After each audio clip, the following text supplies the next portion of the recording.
So at 25, I could clean out our duplex in one Saturday, mainly because we only had like three forks, maybe one lamp, and a coffee table that was held up by cinder blocks.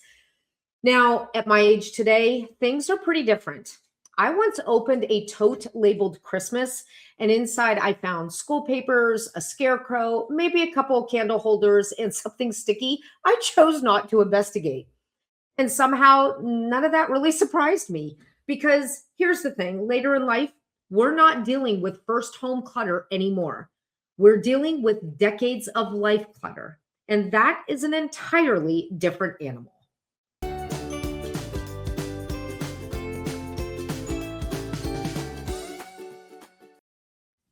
Hey there, my name's Tracy Lynn, and I help midlife women and men right size their homes so they fit the lives they're living right now. And today, I would like to talk about something I've been seeing popping up in the comments lately. People saying, this sounds like advice I've heard before, or this is nothing new, or this one, this sounds like another method that's already out there. And honestly, they're not wrong. Because here's the thing there is no magical brand new way to clear out a house. If there were, I'd be selling tickets and probably giving away snacks because people have been trying to organize for decades, right? And during that time, sure, a lot of methods have come and gone. Some stuck around and some didn't. But here's the thing my job, it's not to invent some fancy new system. My job is just to take good advice, remove what no longer fits later in life, explain it in a way that finally makes sense to women who are no longer 25 and just starting out. I also like to give it a little twist to shake it up and to deliver it in a more practical way. Because at our age, spending a Saturday going through coffee containers that haven't been opened in years, yeah, that's not high on the priority list. All right, let me tell you something about me for a second. I did not figure this out because I read a book or found the perfect system. I figured it out because I had too much stuff, not enough time, and a house that was so crammed. I didn't just have a junk drawer, I had an entire junk room. Seriously, I did. There are pictures online to prove it. And I remember one time standing in the doorway, looking at all of it, thinking, there's got to be an easier way to do this. Because here I was trying all the things, but it just wasn't making sense, right? The old decluttering tips just weren't working anymore.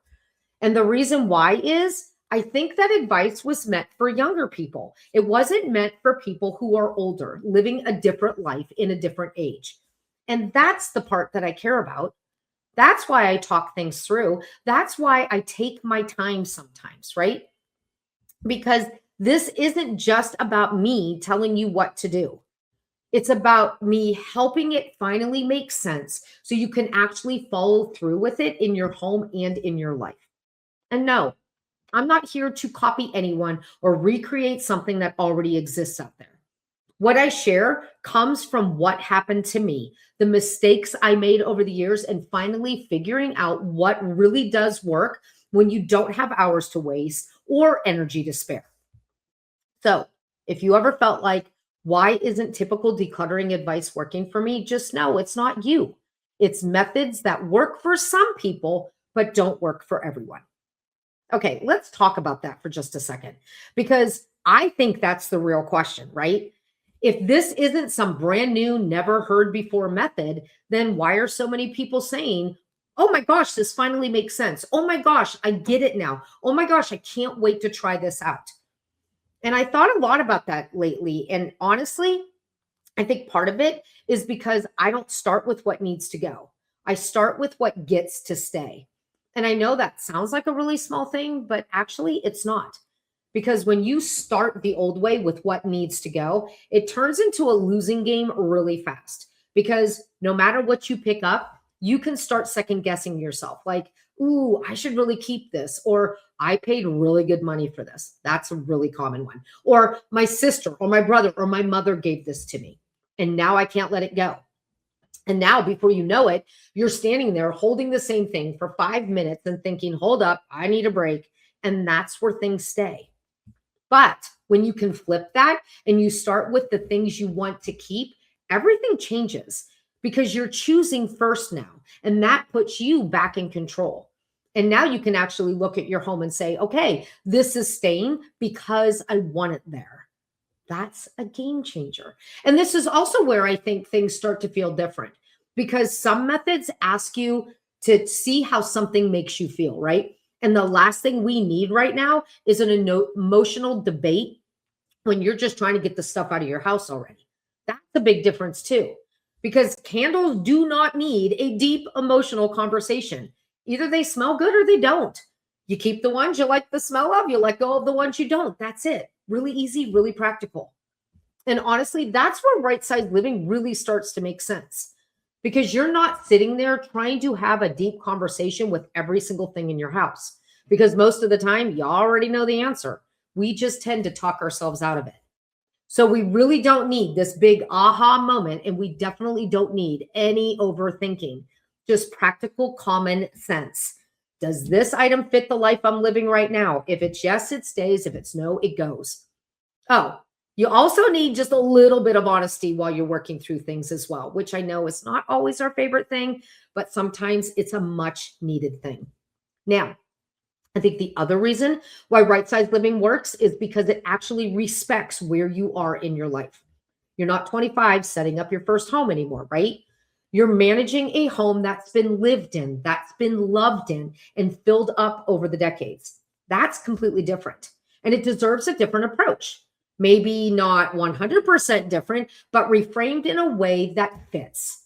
Because let's be real, 60 is the new prime of life. And I'm not just saying that because I'm 59.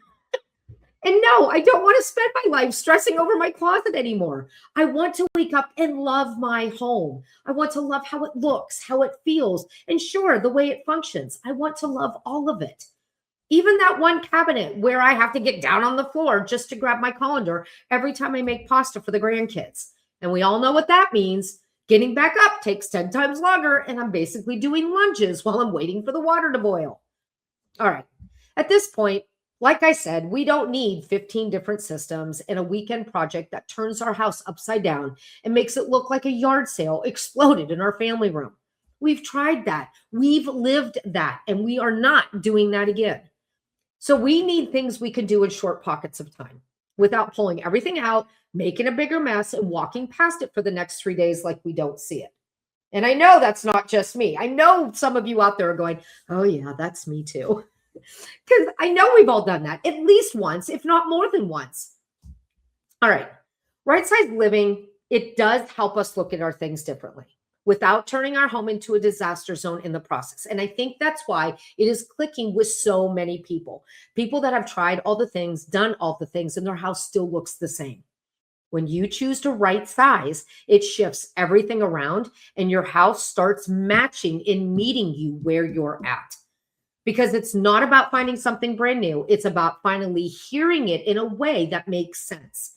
And once that clicks, you stop starting over. You stop second guessing every one of your decisions and you trust the answer that you gave the first time out. And that is maybe the biggest difference of all. Right-sized living isn't just another way to do it. It's the way that finally makes it all work.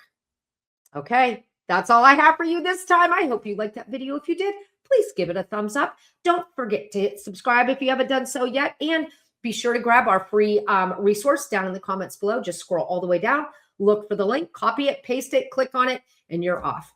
I'll see you next week in the next video. Take care and have a good one. Bye.